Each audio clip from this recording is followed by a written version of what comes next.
can you please expand on the difference between hayba and khashya? Please, thank you. They are very similar. Both hayba and khashya are a kind of fear which is because of greatness of the other party.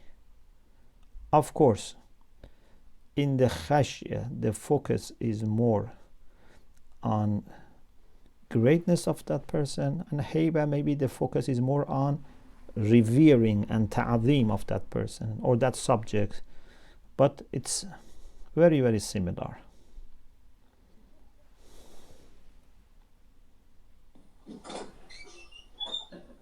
There's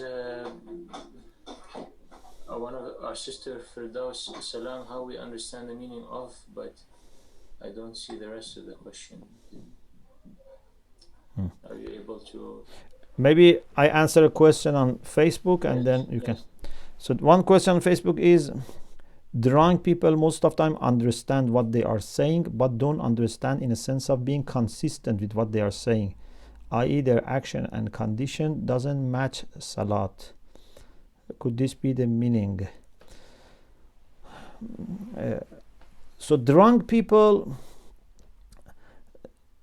they speak or they act very superficially, in the sense that they have no full control of what they say or what they do.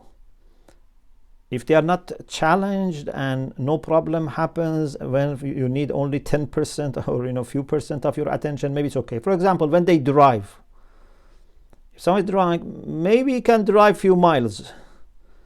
But if a serious thing happen and has to make a serious decision, then cannot. So it's like a computer that can only use very small percentage of its processor. So if a drunk person, for example, is standing before Allah for Salat,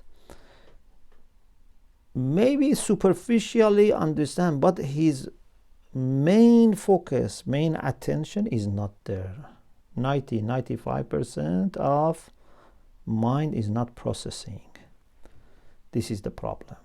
We want deep, if not full, at least deep engagement.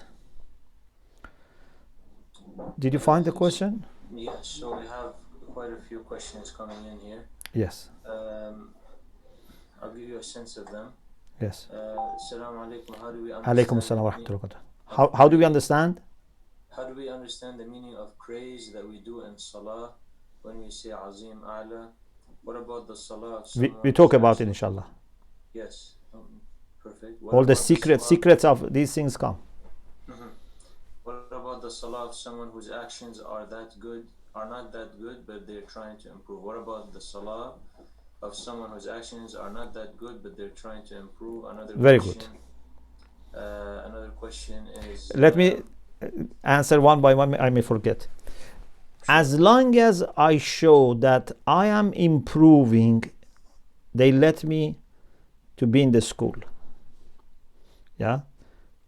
Teacher loves students who may not get the best result, but they show that they are working. And the teacher sees that they are making progress. Teacher loves them. Maybe this person was, for example, taking 5 out of 20, now has got 12 out of 20. Teacher loves this person, says you have come from 5 to 12. But there is a very, good student who always takes 20 and now has got not 12, even 16.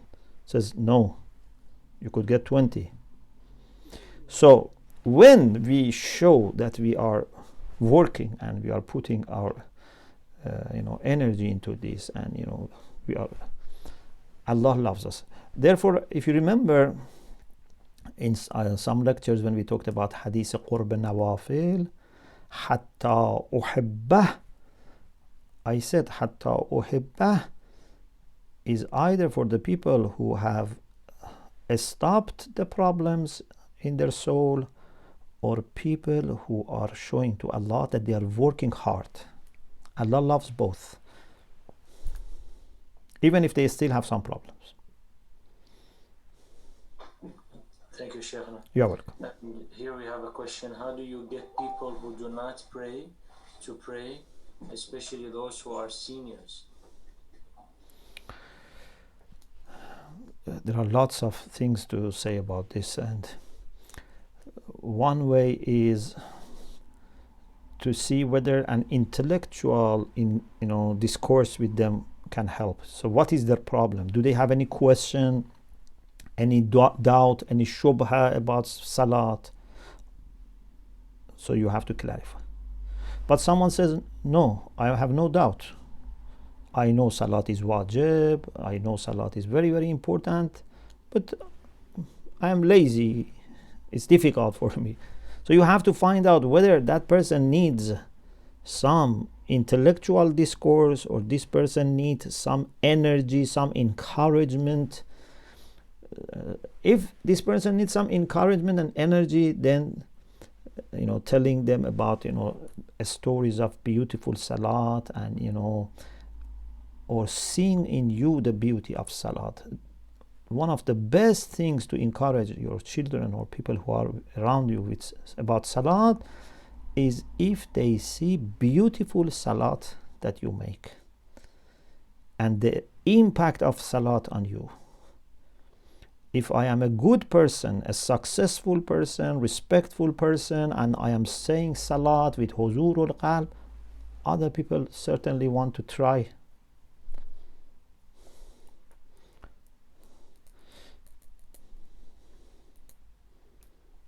Thank you very much, Shaykhna. You're welcome.